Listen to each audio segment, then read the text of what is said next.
What up, Pittsburgh Steelers fans? Matty P here with another episode of Steelers Touch Down Under.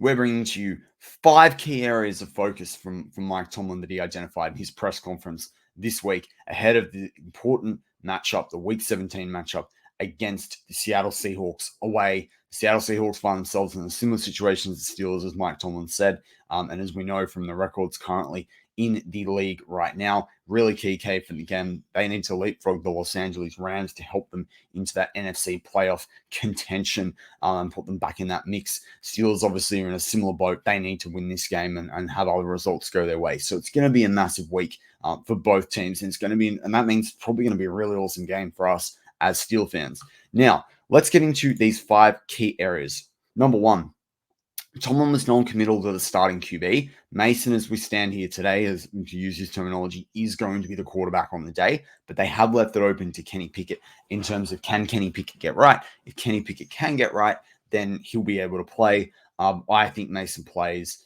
That's my gut feel at the moment in terms of how things will progress, but don't be surprised if Kenny Pickett does play, obviously. Now, that makes sense. We talked a little about this in a show we did less than 24 hours ago that talked about Mason Rudolph and the 3 things he brings as the quarterback, but it also talked about the fact that, do you shut down Kenny if they lose this game? If they win this game, but they don't win they don't win with the same fluidity, the same there's less confidence in the performance as there was last week against the Bengals, then maybe you bring back Kenny Pickett against the Ravens. But if you plan on playing Kenny Pickett against the Ravens, you can't play him this week if he's not 100% to go. And I struggle to think he's going to be there 100% to go. Point number 2, they got asked a question about George and what Tomlin thought of his production. He was like, George is a talented player. George produced on the day. Obviously, we know that. He had the 66-yard. He had the 86-yard TDs. He had 195 yards overall. Huge performance from George Pickens. And that it will be fine with him. Now, I hope that's not the same as the Antonio Brown, some of the way Deontay Johnson's been handled, some of the way Lav Bell was handled. I hope it's more a factor of, we're going to make him mature, but the best thing he can do is play on the field. And that is 100% true. You can't argue with that, but let's just hope that it doesn't continue to be a massive issue or problem. The third thing he highlighted, the third thing Tomlin highlighted was the patchwork defense of veterans is key. So that was key in a previous game with Eric Rowe, Miles Jack coming off the couch over the last sort of 4 to 6 weeks, coming into the starting lineup the way they played well. But he said it's going to still be an issue because obviously Atlanta Roberts has got the pec injury there. And then you've got Minka still out. Trenton Thompson may be back in the mix. Still got guys like Elijah Riley out. That guy's certainly a veteran. Cam Haywood is going to be really key into stopping the run and making them a one-dimensional offense. But the patchwork defense of veterans will be really key. He talks about bringing Blake Martinez back into the mix. He said, hopefully with a bit more time on the Patriots game, he can offer us something there. You're going to see the same thing at the cornerback position with what they've got. So this patchwork defense, I think people like Marcus Golden are really going to be key because you saw TJ and Alex. I definitely saw TJ do. I think I saw Alex Heisman do it a couple of times. Drop back in coverage a couple of times on some of the schematics, and we'll talk about schematics in a couple of takes time. But that is going to be another element that's going to be a challenge for the Steelers this week is how do they patch this defense together? And these veterans are going to be really key. He talked about Pat P as well, him being really his first full game at safety, came away with an interception. He said he's got a coach-like mindset, mentality, vision, and that is a really big difference for this defense. I think we'll see them try and close out the year with him in a safety role, particularly if Minka's not good to go. I think that's huge, particularly as we face the Ravens in the final week of the season. I think if they could just say, Pat, let's see what you like at safety, and continue that transition like it's happened with former Steeler player, then maybe that could be pretty key. That could be pretty beneficial for the Steelers, and maybe it prolongs Pat P's career beyond next year into another season as well.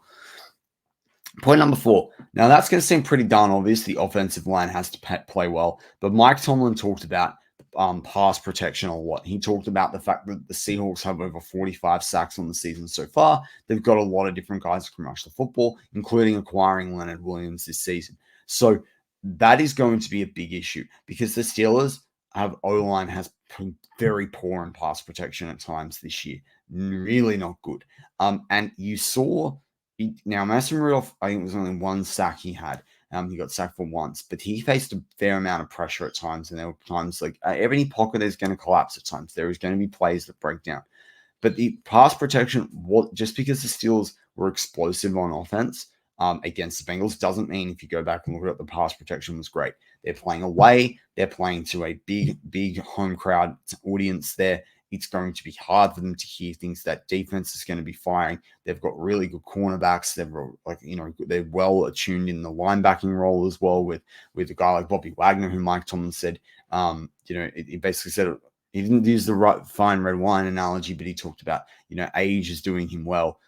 Basically he's aging gracefully as a player. He said it reminded him of Thomas Davis from Carolina because of the system that they run.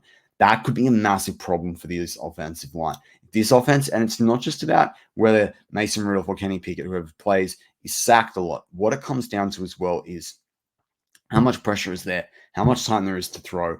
Are they able to run the football, and be able to set up the pass game?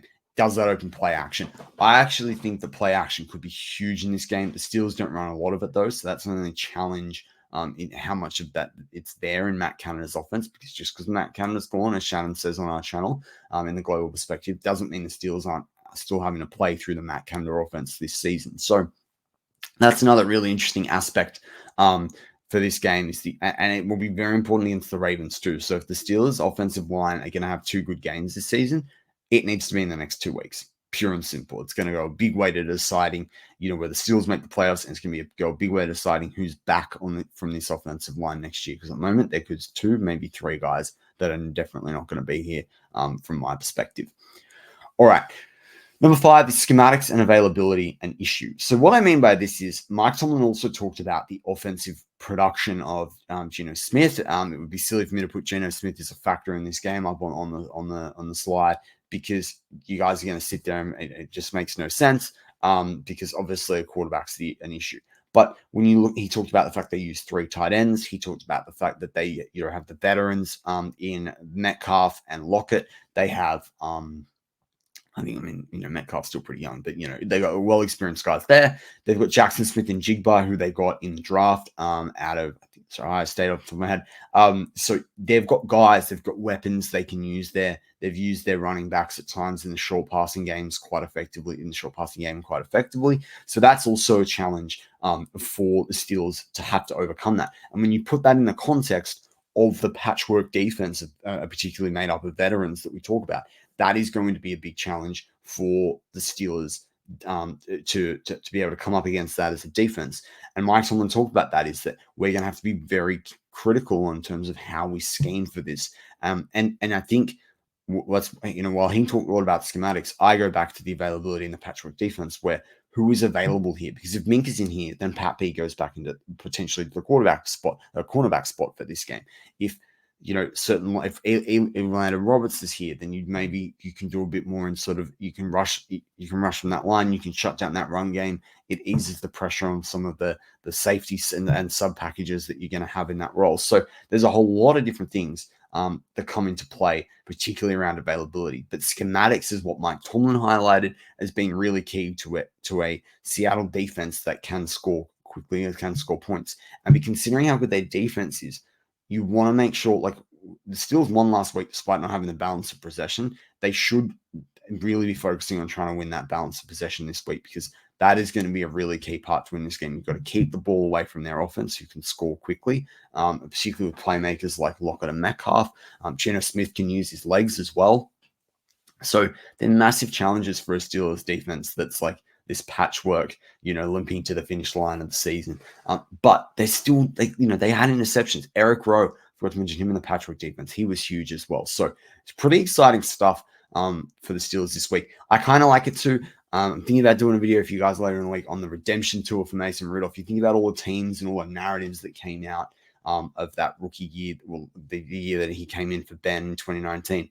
That first game he played was against the Seahawks. He had a poor game against the Bengals that almost got him benched for the year. So he fixed that this year when he played the Bengals. Now he gets a chance to set the narrative right again against the Seahawks, which is kind of cool. The Ravens were the people that knocked him out and helped him lose all his confidence in that first year in the NFL. Now that can change as well. So it was first year of play. So there's some pretty exciting narratives here. And so Steel fans, let's see how all this rolls out through the week. I think we're primed for a game to remember coming, especially after the Steelers show up on Christmas as per usual. It's just like having Santa Claus. They show up and they deliver gifts. Anyway, that's all we've got for this show today. Stay tuned. We've got more coming in the week. Obviously, we've got Global Perspective coming. I've got a few more Steelers War Rooms coming. Maybe Mark and I might get to do a show together, but he's pretty tied up to the end of the year. But yeah, lots of things coming. Excited for a big 2024. And hopefully that includes starting the year with some playoffs football from the Pittsburgh Steelers. As always, go Steelers.